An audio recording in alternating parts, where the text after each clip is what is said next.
Monde numérique.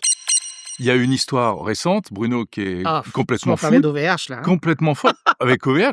Mais alors ça c'est dingo. C'est vous C'est les Canadiens ouais, qui nous tirez une balle dans le dos pas là, du hein. tout, on teste. Ne pas vous nous tirez une balle dans Non, le dos. non, pas du tout, on Alors teste. attends, faut Ouais, l'idée là-dedans, on c'est que explique. oui, il y a une entreprise, qui, a hébergé des données chez OVH. Ouais. Les serveurs, et de ce client-là, les données résident sur des serveurs qui sont en Europe Mmh. et donc, à un moment donné, il y a eu un différend, il y a eu une cause et il y a là un juge canadien qui a dit, «Je veux avoir accès à ces informations-là». Dans le cadre d'une enquête pour des crimes et cetera, hein. Exactement.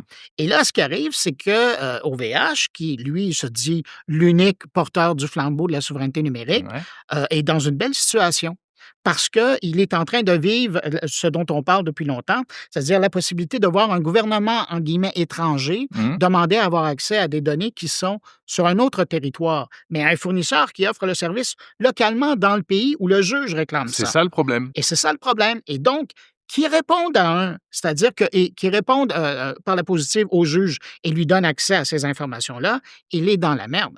Mais de l'autre côté, s'il le fait pas, au Canada, il va être dans la merde parce Ben que oui. là, il est il travaille contre la justice canadienne et donc C'est pas tenable.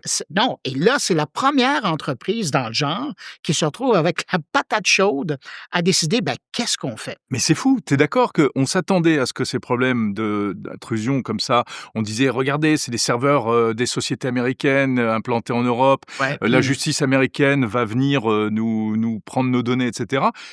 Qu'est-ce qui se passe? En fait, c'est une entreprise française, avec des serveurs en France, qui se fait attaquer par un pays étranger, puis alors même pas les États-Unis, le Canada, qui est notre ami en principe, ouais. plus presque que les Américains aujourd'hui. Ouais, mais on s'entend que le client qu'ils hébergent, est dans une Ouais, histoire ouais. criminelle, Bon, hein, c'est le problème, c'est parce que OVH a une représentation officielle, une filiale exactement, qui officielle, est au Canada. ouais. Donc de droit, canadien et Ce cetera et qui cetera. ce qui, mais donc c'est la première fois où on retrouve un cas de figure qui va Ouais. illustrer le reste. Alors évidemment, ça va être intéressant de voir. Est-ce que ça va se terminer en cours? Est-ce que ça va être un jeu d'avocasserie? Mmh. Faudra voir comment ça ils vont sortir de ça.